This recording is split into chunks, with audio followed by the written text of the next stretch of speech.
the sound of my voice. Move by the light, make a choice. Listen to my voice. I got something to say. This is your Resolve to Read daily reading. It's February 8th, and we're reading from the book of Numbers. Miriam and Aaron began to talk against Moses because of his Cushite wife. "Has Yahuwah spoken only through Moses?" they asked. "Hasn't he also spoken through us?" And Yahuwah heard this. Now, Moses was a very humble man, more humble than anyone else on the face of the earth. At once, Yahuwah said to Moses, Aaron, and Miriam, "Come out to the tent of meeting, all three of you." So the three of them came out. Then Yahuwah came down in a pillar of cloud. He stood at the entrance to the tent and summoned Aaron and Miriam. When both of them stepped forward, he said, "Listen to my words. When a prophet of Yahuwah is among you, I reveal myself to him in visions. I speak to him in dreams. But this is not true of my servant Moses. He is faithful in all my house. With him I speak face to face, clearly and not in riddles. He sees the form of Yahuwah. Why then were you not afraid to speak against my servant Moses?" The anger of Yahuwah burned against them, and he left them. When the cloud lifted from above the tent, there stood Miriam, leprous like snow. Aaron turned toward her and saw that she had leprosy, and he said to Moses, "Please, my Lord, do not hold against us the sin we have so foolishly committed. Do not let her be like a stillborn infant coming from its mother's womb with its flesh half eaten away." So Moses cried out to Yahuwah, "O God, please heal her." Yahuwah replied to Moses, "If her father had spit in her face, would she not have been in disgrace for 7 days? Confine her outside the camp for 7 days. After that, she can be brought back." So Miriam was confined outside the camp for 7 days, and the people did not move on until she was brought back. After that, the people left Hazeroth and encamped in the desert of Paran. Yahuwah said to Moses, "Send some men to explore the land of Canaan, which I am giving to the Israelites. From each ancestral tribe, send one of its leaders." So, at Yahuwah's command, Moses sent them out from the desert of Paran. All of them were leaders of the Israelites. These are their names. From the tribe of Reuben, Shammua, son of Zakur. From the tribe of Simeon, Shaphat, son of Hori. From the tribe of Judah, Caleb, son of Jephunneh. From the tribe of Issachar, Igal, son of Joseph. From the tribe of Ephraim, Hoshea, son of Nun. From the tribe of Benjamin, Palti, son of Raphu. From the tribe of Zebulun, Gadiel, son of Sodai. From the tribe of Manasseh, a tribe of Joseph, Gadi, son of Susi. From the tribe of Dan, Amiel, son of Gemali. From the tribe of Asher, Sethur, son of Michael.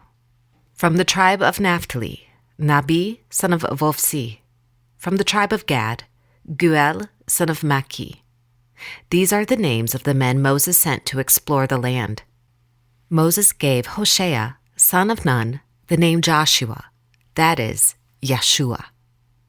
When Moses sent them to explore Canaan, he said, "Go up through the Negev and on into the hill country. See what the land is like, and whether the people who live there are strong or weak, few or many. What kind of land do they live in? Is it good or bad? What kind of towns do they live in? Are they unwalled or fortified? How is the soil? Is it fertile or poor? Are there trees on it or not? Do your best to bring back some of the fruit of the land." It was the season for the first ripe grapes. So they went up and explored the land, from the desert of Zin as far as Rehob, toward Lebo Hamath. They went up through the Negev and came to Hebron, where Ahiman, Sheshai, and Talmai, the descendants of Anak, lived. Hebron had been built 7 years before Zoan in Egypt. When they reached the valley of Eshcol, they cut off a branch bearing a single cluster of grapes. 2 of them carried it on a pole between them, along with some pomegranates and figs. That place was called the Valley of Eshcol because of the cluster of grapes the Israelites cut off there. At the end of 40 days, they returned from exploring the land. They came back to Moses and Aaron and the whole Israelite community at Kadesh in the desert of Paran. There, they reported to them and to the whole assembly and showed them the fruit of the land. They gave Moses this account. "We went into the land to which you sent us, and it does flow with milk and honey. Here is the fruit. But the people who live there are powerful, and the cities are fortified and very large. We even saw descendants of Anak there. The Amalekites live in the Negev. The Hittites, Jebusites, and Amorites live in the hill country, and the Canaanites live near the sea along the Jordan." Then Caleb silenced the people before Moses and said, "We should go up and take possession of the land, for we can certainly do it." But the men who had gone up with him said, "We can't attack those people. They are stronger than we are." And they spread among the Israelites a bad report about the land they had explored. They said, "The land we explored devours those living in it. All the people we saw there are of great size. We saw the Nephilim there." The descendants of Anak come from the Nephilim. "We seemed like grasshoppers in our own eyes, and we looked the same to them." That night, all the people of the community raised their voices and wept aloud. All the Israelites grumbled against Moses and Aaron, and the whole assembly said to them, "If only we had died in Egypt or in this desert! Why is Yahuwah bringing us to this land only to let us fall by the sword? Our wives and children will be taken as plunder. Wouldn't it be better for us to go back to Egypt?" And they said to each other, "We should choose a leader and go back to Egypt." Then Moses and Aaron fell face down in front of the whole Israelite assembly gathered there. Joshua, son of Nun, and Caleb, son of Jephunneh, who were among those who had explored the land, tore their clothes and said to the entire Israelite assembly, "The land we passed through and explored is exceedingly good. If Yahuwah is pleased with us, he will lead us into that land, a land flowing with milk and honey, and will give it to us. Only do not rebel against Yahuwah, and do not be afraid of the people of the land, because we will swallow them up. Their protection is gone, but Yahuwah is with us. Do not be afraid of them." But the whole assembly talked about stoning them. Then the glory of Yahuwah appeared at the 10th meeting to all the Israelites. Yahuwah said to Moses, "How long will these people treat me with contempt? How long will they refuse to believe in me in spite of all the miraculous signs I have performed among them? I will strike them down with a plague and destroy them, but I will make you into a nation greater and stronger than they." Moses said to Yahuwah, "Then the Egyptians will hear about it. By your power you brought these people up from among them, and they will tell the inhabitants of this land about it. They have already heard that you, O Yahuwah, are with these people, and that you, O Yahuwah, have been seen face to face. That your cloud stays over them, and that you go before them in a pillar of cloud by day and a pillar of fire by night. If you put these people to death all at one time, the nations who have heard this report about you will say, Yahuwah was not able to bring these people into the land he promised them on oath, so he slaughtered them in the desert. Now may Yahuwah's strength be displayed, just as you have declared. Yahuwah is slow to anger, abounding in love, and forgiving sin and rebellion. Yet he does not leave the guilty unpunished, for he punishes the children for the sin of their fathers to the 3rd and 4th generation. In accordance with your great love, forgive the sin of these people, just as you have pardoned them from the time they left Egypt until now." Yahuwah replied, "I have forgiven them, as you asked. Nevertheless, as surely as I live, and as surely as the glory of Yahuwah fills the whole earth, not one of the men who saw my glory and the miraculous signs I performed in Egypt and in the desert, but who disobeyed me and tested me 10 times, not one of them will ever see the land I promised on oath to their forefathers. No one who has treated me with contempt will ever see it.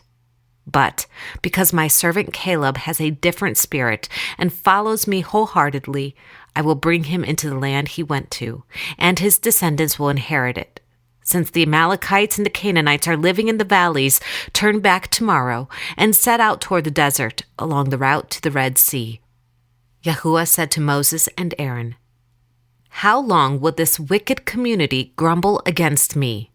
I have heard the complaints of these grumbling Israelites. So tell them, as surely as I live, declares Yahuwah, I will do to you the very things I heard you say. In this desert your bodies will fall, every one of you 20 years old or more, who was counted in the census, who has grumbled against me. Not one of you will enter the land I swore with uplifted hand to make your home, except Caleb son of Jephunneh and Joshua son of Nun. As for your children that you said would be taken as plunder, I will bring them in to enjoy the land you have rejected. But your bodies will fall in this desert. Your children will be shepherds here for 40 years, suffering for your unfaithfulness, until the last of your bodies lies in the desert. For 40 years, 1 year for each of the 40 days you explored the land, you will suffer for your sins and know what it is like to have me against you. I, Yahuwah, have spoken. And I will surely do these things to this whole wicked community, which has banded together against me. They will meet their end in this desert. Here they will die." So the men Moses had sent to explore the land, who returned and made the whole community grumble against him by spreading a bad report about it. These men responsible for spreading the bad report about the land were struck down and died of a plague before Yahuwah. Of the men who went to explore the land, only Joshua son of Nun and Caleb son of Jephunneh survived. When Moses reported this to all the Israelites, they mourned bitterly. Early the next morning, they went up toward the high hill country. "We have sinned," they said. "We will go up to the place Yahuwah promised." But Moses said, "Why are you disobeying Yahuwah's command? This will not succeed. Do not go up, because Yahuwah is not with you. You will be defeated by your enemies, for the Amalekites and Canaanites will face you there. Because you have turned away from Yahuwah, he will not be with you, and you will fall by the sword." Nevertheless, in their presumption, they went up toward the high hill country, though neither Moses nor the ark of Yahuwah's covenant moved from the camp. Then the Amalekites and the Canaanites who lived in that hill country came down and attacked them and beat them down all the way to Hormah. This is the word of Yahuwah. Thanks be to God.